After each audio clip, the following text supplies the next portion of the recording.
Assalamualaikum warahmatullahi wabarakatuh. Hai semuanya, bertemu lagi dengan saya Adelia Syamsrubi Rahmawati. Untuk kali ini saya akan membahas tentang manajemen sumber daya manusia dan sarana prasarana pada lembaga pendidikan Islam.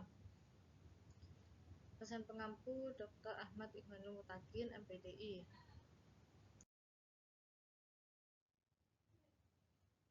Baik, pada pembahasan yang pertama yaitu tentang manajemen sumber daya manusia pada lembaga pendidikan Islam.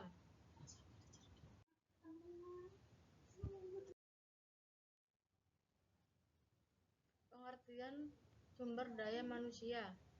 Manajemen sumber daya manusia terbentuk dari kata manajemen dan sumber daya manusia.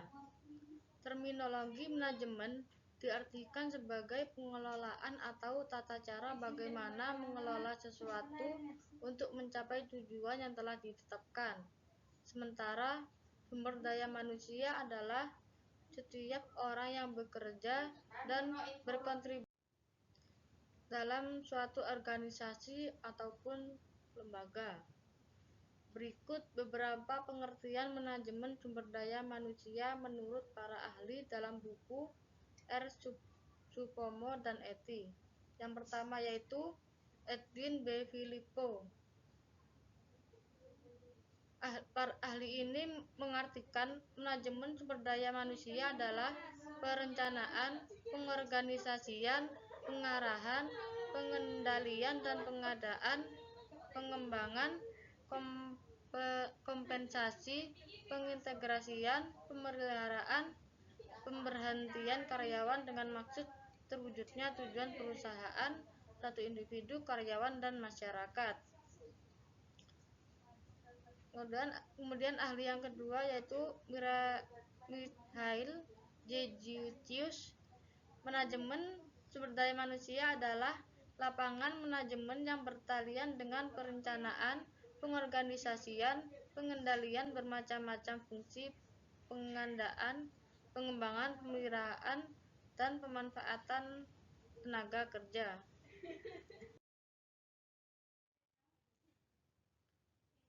Perencanaan sumber daya manusia. Perencanaan sumber daya manusia adalah merencanakan tenaga kerja agar sesuai dengan kebutuhan perusahaan, serta efektif dan efisien dalam membantu terwujudnya tujuan.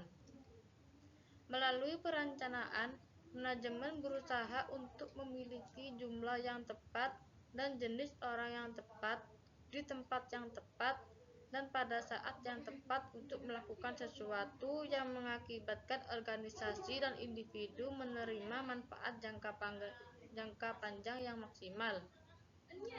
Menurut pendapat Sunarto, bahwa terdapat empat aspek dalam perencanaan sumber daya manusia yang harus diperhatikan, yaitu yang pertama, berapa proyeksi jumlah karyawan yang dibutuhkan. Yang kedua, melakukan identifikasi sumber daya manusia yang tersedia dalam organisasi. Yang ketiga, melakukan analisis keseimbangan penawaran dan permintaan. Dan yang terakhir yaitu menjalankan program aksi. Baik, selanjutnya yaitu tujuan perencanaan sumber daya manusia.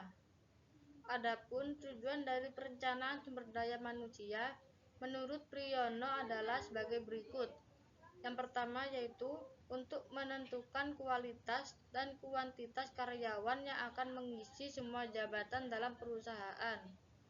Yang kedua, menjamin tersedianya tenaga kerja masa kini maupun masa depan, sehingga setiap pekerjaan ada yang mengerjakannya. Yang ketiga, untuk menghindari terjadinya mismanagement dan tumpang tindih dalam pelaksanaan tugas. Yang keempat, untuk menghindari kekurangan dan kelebihan karyawan. Yang kelima, menjadi pedoman dalam pelaksanaan mutasi, baik itu vertikal maupun horizontal, dan pensiun karyawan. Dan yang terakhir yaitu menjadi dasar dalam melakukan penilaian karyawan. Pengembangan sumber daya manusia. Pengembangan adalah suatu usaha untuk meningkatkan kemampuan teknis, teoretis, konseptual, dan moral karyawan sesuai dengan kebutuhan pekerjaan maupun jabatan, melalui pendidikan dan latihan. Sedangkan, menurut Edwin de Filippo, pengembangan adalah pendidikan yang berhubungan dengan peningkatan pengetahuan umum dan pemahaman atas lingkungan kita secara menyeluruh. Tujuan pokok dari pengembangan sumber daya manusia yaitu dapat ditingkatkannya kemampuan, keterampilan, dan sikap karyawan sehingga lebih efektif dan efisien dalam macam-macam sasaran, program, ataupun tujuan organisasi.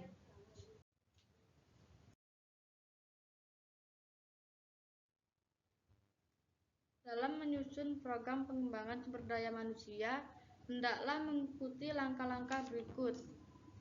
Yang pertama yaitu analisis kebutuhan. Analisis kebutuhan merupakan suatu cara mencari tahu permasalahan-permasalahan yang akan dihadapi, baik itu di masa yang akan datang maupun saat ini. Proses analisis kebutuhan ini akan memberikan informasi kepada perusahaan mengenai jenis pelatihan dan pengembangan, apakah yang dibutuhkan oleh pekerja. Tujuannya yaitu untuk meningkatkan efektivitas dan efisiensi perusahaan. Yang kedua yaitu penyusunan tujuan pelatihan dan pengembangan. Penyusunan tujuan pelatihan dan pengembangan ini penting dilakukan untuk memastikan bahwa program pelatihan dan pengembangan sesuai dengan sasaran yang ditetapkan dan bisa segera dikoreksi apabila ditemukan penyimpangan. Yang ketiga yaitu program kontak. Program kontak ini merupakan daftar dari materi-materi yang akan disampaikan selama proses pelatihan dan pengembangan berlangsung. Dalam program kontak ini juga dijelaskan metode apa yang akan dipilih untuk menyampaikan materi-materi tersebut. Dan yang terakhir yaitu evaluasi pelatihan dan pengembangan. Pelaksanaan program pelatihan dan pengembangan perlu dievaluasi.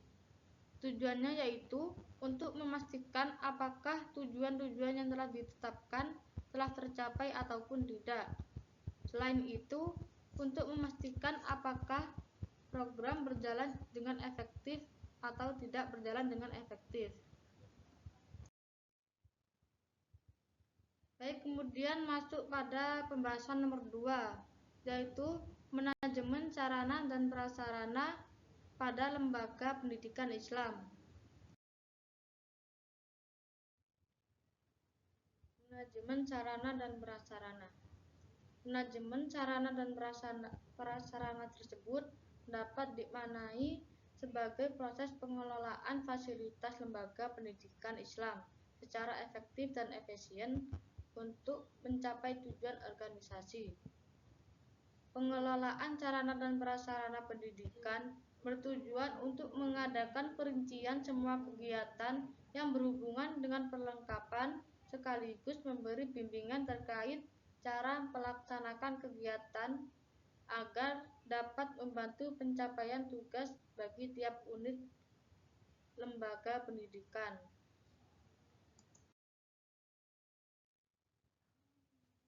Jenis dan bentuk sarana dan prasarana lembaga pendidikan Islam.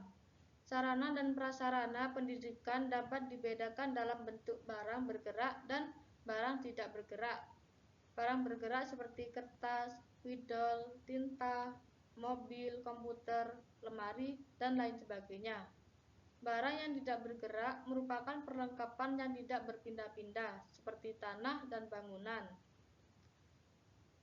Jenis prasarana pendidikan yang harus dipenuhi setiap satuan pendidikan diantaranya yaitu ruang kelas, ruang perpustakaan, ruang pimpinan, ruang guru, ruang konseling, tempat beribadah, ruang UKS, gudang, dan tempat berolahraga. Tujuan manajemen sarana dan prasarana yaitu memberikan layanan profesional dalam bidang sarana dan prasarana pendidikan, mencapai tujuan pendidikan yang telah ditetapkan, menciptakan lingkungan belajar yang nyaman, bersih, rapi, dan menyenangkan. Memberikan layanan profesional dalam bidang sarana dan prasarana pendidikan, mencapai tujuan pendidikan yang telah ditetapkan, dan menciptakan lingkungan belajar yang nyaman, bersih, rapi, dan menyenangkan.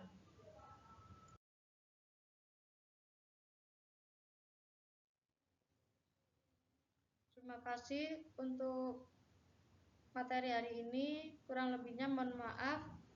Dan apabila ada pertanyaan terkait materi manajemen sarana dan prasarana, bisa di komen di kolom komentar. Kurang lebihnya, wassalamualaikum warahmatullahi wabarakatuh.